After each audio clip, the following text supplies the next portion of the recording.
अभय बढ़ते कदमों के साथ उस लड़की के पास पहुंचा। उसने दूर से ही उस लड़की को पहचान लिया था।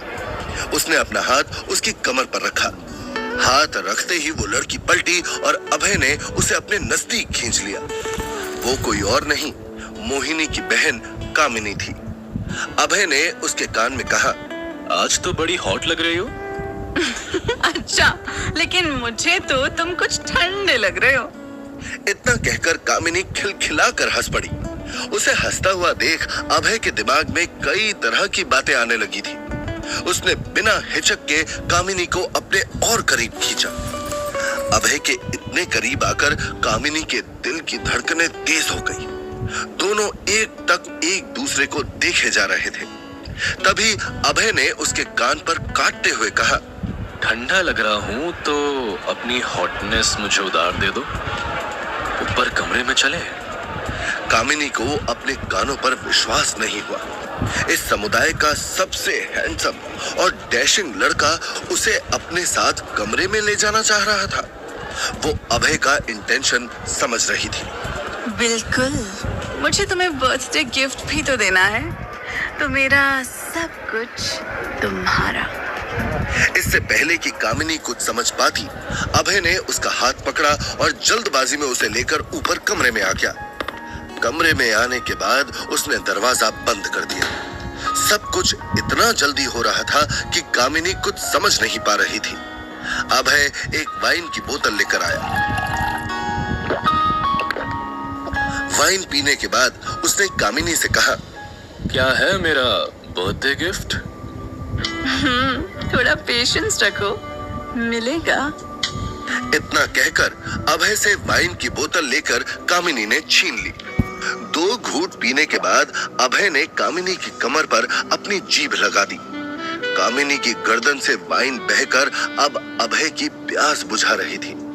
वाइन खत्म होते ही अभय ने कामिनी को गोद में उठाकर बिस्तर पर पटक दिया। दोनों प्यार और वाइन के नशे में डूबे रहे। कामिनी अभय के ऊपर सवार थी।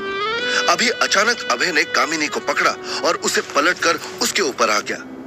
कामिनी का चेहरा अब दूसरी तरफ था और उसकी पोनी टेल अभय के हाथों में थी। लेकिन अभय कामिनी की जगह मोहिनी को इमेजिन कर रहा था। कामिनी वैसे भी इस समुदाय की उन चुनिंदा लड़कियों में से थी जो कई रिलेशनशिप एक्सपीरियंस कर चुकी थी। उसे अपनी अदाओं से लड़कों को हर तरीके से खुश करना आता था।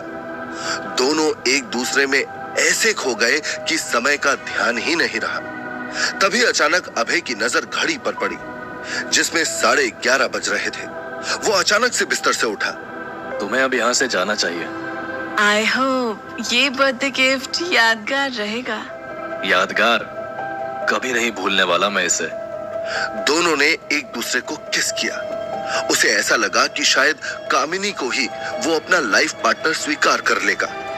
ऐसा करने के लिए उसे मोहिनी के 20 साल के होने तक इंतजार करना पड़ेगा, जब वो ऑफिशियली मोहिनी को रिजेक्ट कर पाएगा। कामिनी कपड़े पहनकर कमरे से बाहर चली गई। वहीं अभय अपने कपड़ों के साथ बाथरूम में चला गया। अचानक से एक अलार्म बजा और अभय वापस से आज के समय में आ चुका था।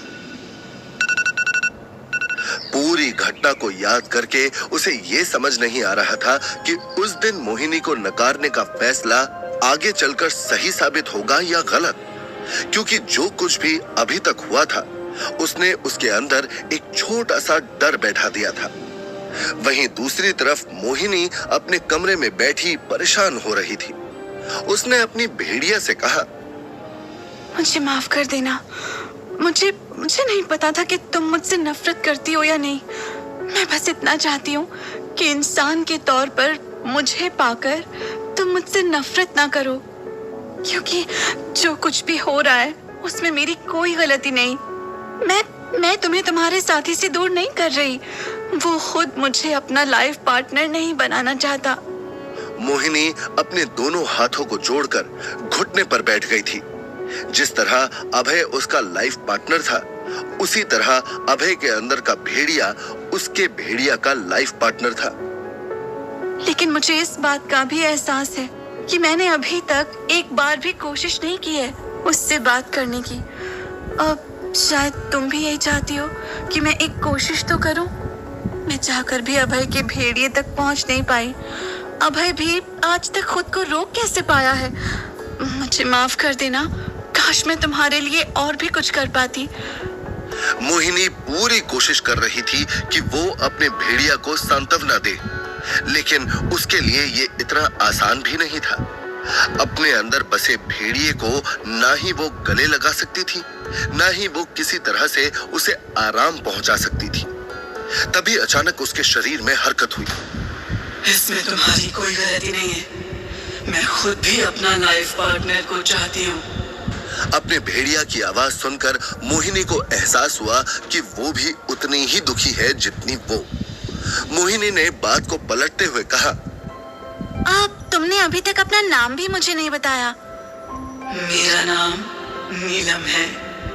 मोहिनी नाम सुनकर बहुत खुश हो गई थी। उसे लगा नीलम एक बहुत ही खूबसूरत नाम है, जो कि भेड़िया के हिसाब से कुछ अलग था। मोहिनी ने बातचीत को आगे बढ़ाते हुए कहा, अगर तुम चाहो तो मैं अपने बारे में तुम्हें कुछ बताऊं। ये बात कहते हुए मोहिनी को बहुत संकोच हुआ, क्योंकि वो ये नहीं समझ पा रही थी कि आखिर खुद के दिमाग में से आ रही आवाज से वो कैसे बात करे।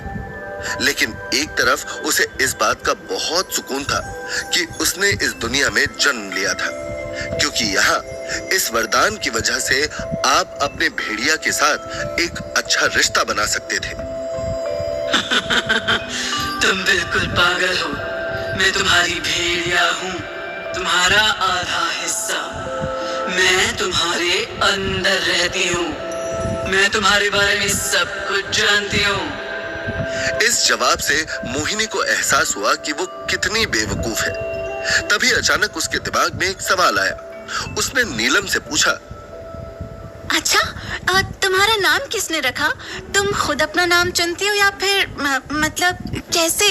तुम्हारा नाम कैसे पड़ता है? मुझे मालूम नहीं था कि तुम इतनी बेवकूफ हो। तुम्हें इतना भी नहीं मालूम कि हमारा नाम सिर्फ और सिर्फ चांद देवी ही रख सकती हैं।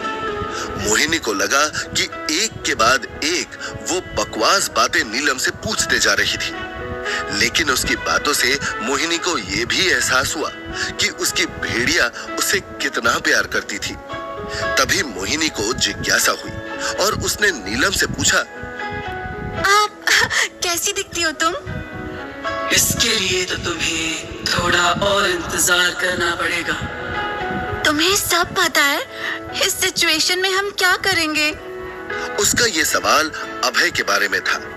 नीलम मोहिनी के मन की सारी बातें समझती थी।